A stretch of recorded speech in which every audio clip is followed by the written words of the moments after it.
What is up, everybody? I've got another build to share with you guys. This is another PvP build, and I'm going to call this build the counter build to the fire build. I said build way too many times, but this is, I think, the most effective way to counter the damn fire builds. And I did put out a YouTube video showing an amazing way to put it together, and it is super effective. It's awful. I hate it. I do love playing it because it's actually a lot of fun, and people get really pissed because it's cheap as hell. It's corny as fuck, and it's going to piss people off. I hope they nerf it because I absolutely hate how effective fire is in the Dark Zone right now. So I had an idea, and I put it together, and my idea actually seemed to work really good. The weakness that the skill builds have is obviously getting shot. They prevent that by lighting you on fire. You can't really shoot them when you're on fire, and a lot of times, if you're on fire, you're dead. So I thought, you know what? Let's get enough status effect immunity to fire, hazard protection, that I'm immune to fire, and have enough damage to kill them in 1 or 2 shots. And we can do that. What I did is I changed out, we got our standard 3-piece Providence, 3 pieces of Providence. I rolled either the crit chance or crit damage off of it for hazard protection on these pieces. Running Unbreakable on the chest, I think that's really important when you're trying to go up against these fire builds because they can potentially one-shot your armor with the detonation. You won't be immune to the initial detonation of the chem launcher, but you will be immune to the actual fire and the bleed or the burn damage that it does to you. And it makes a really big difference. So I run hazard protection on all the pieces. That's not perfect rolls. I also don't have enough on my watch. I only have like 1% on my watch right now. I'm working on that.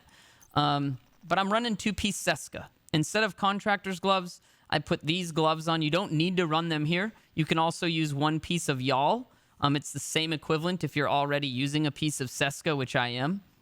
But it adds the 10 hazard protection.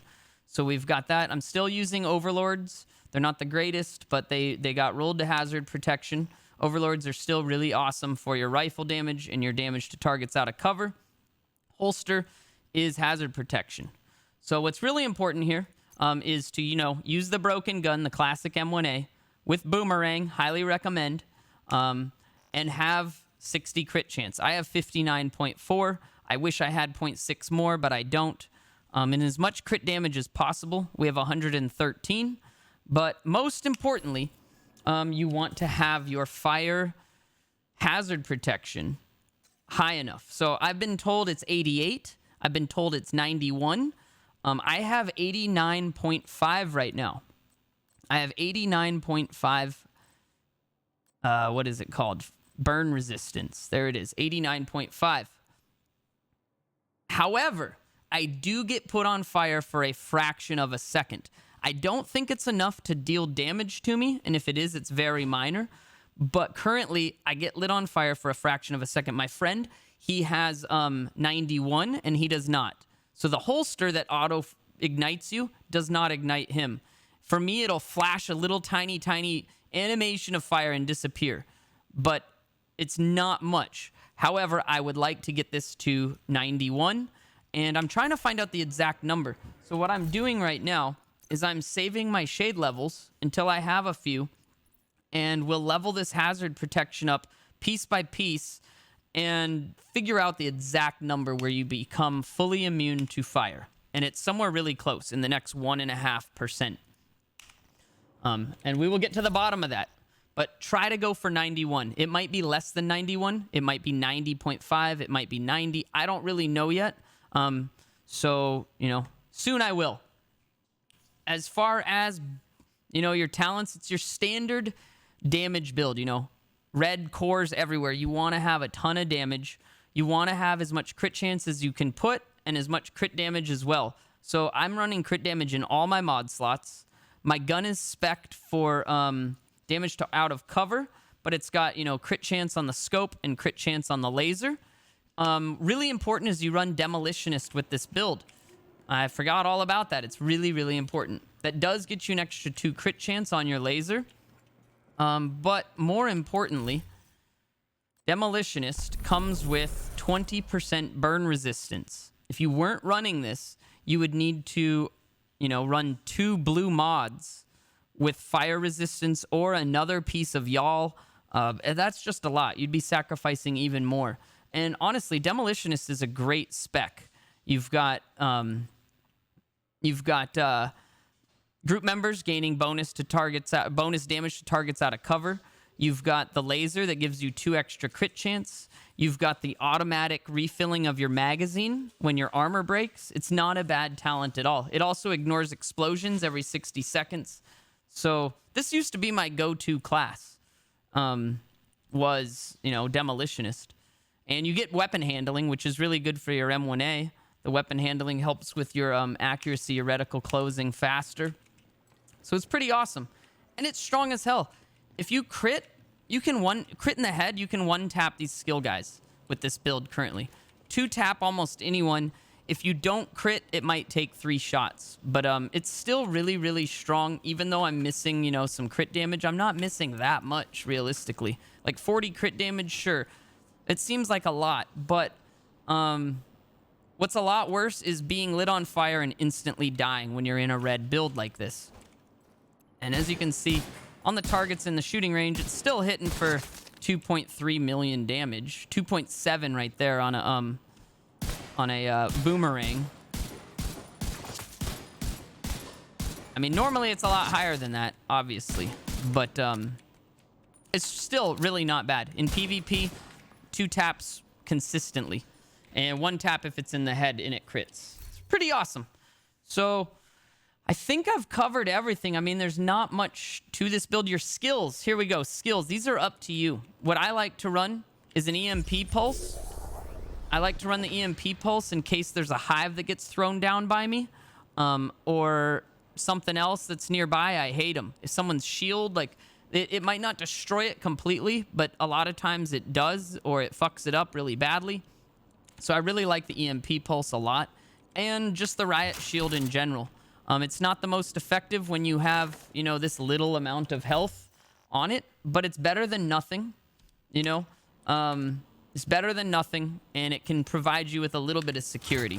I rarely even use my riot shield when I have it equipped, so you could run, Defender Drone to reduce some extra damage taken to you. That's not going to help with fire. You could run a regular pulse. You could even run a chem launcher. You could run a bleed hive. You could run a seeker. It's up to you. The skills in this build are not nearly as important as the way the attributes are laid out. So that is up to you. And another thing is, it's going to be easier for me when I level up this watch, because I will have, 8.6 more status effect immunity, hazard protection, once this watch is leveled up here. And that would mean that I could drop a piece of Seska or drop one of these blue rolls. And that's going to be nice. And I think I have it. I mean, it's really straightforward. Just fucking shoot those scumbags skill guys, preferably in the head when they peek up to shoot their little chem launcher at you.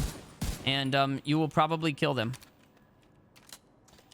Let's see. Because I'm a one-take kind of guy. I don't edit my videos. I'm really bad. I don't even have a video editing software right now. So I'm just trying to make sure I've covered everything. Make sure you spec into rifle damage. I use a Pestilence as my secondary in case something comes up close to me. Even though I have Godroll MG5s, I still prefer the Pestilence in PvP, because you never actually need to reload your MG5 like in PvP. So Pestilence is great for that. It's whatever. You can use whatever there. I barely ever use it. It's just M1A.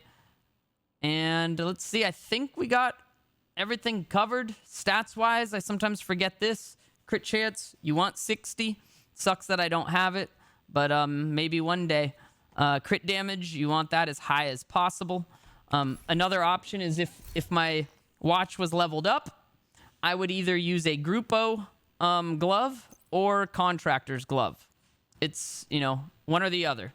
Grupo would add the ability to gain, the crit damage as the one-piece bonus and the crit damage on the roll. assuming that I needed crit chance, which in this build I would need the crit chance. So I'd be gaining 30 crit damage over the Contractor's Gloves. So it's really up to you guys what you prefer there if your watch is leveled up and you've got enough status effect immunity elsewhere. But I think I covered everything. If you haven't seen the Fire PvP build, I did just upload that, so check it out. It is absolutely awful, but it's also amazing and a lot of fun, just not when you're on the receiving end of it. Thank you guys for watching. Don't forget to subscribe to the YouTube channel. You can also check me out, Twitch TV/Inigo Montoya. I stream like every day, and I'm really enjoying the game, even though it's in a really fucked up state. But yeah. I also put out a video today. We discovered that backpack talents do not work in the Dark Zone. Found out when I was using Acosta's Go Bag, it wasn't actually working. So then we tested out Vigilance. It wasn't working. We tested out Composure. Wasn't working.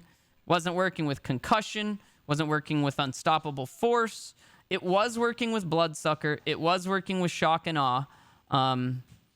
And my friend tested out Energize. I didn't. He said it wasn't working. The rest I all tested, tried, you know, re-equipping the items, re-logging in. Everything people were telling me they were not working in the Dark Zone.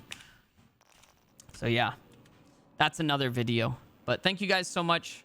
I'll see you around.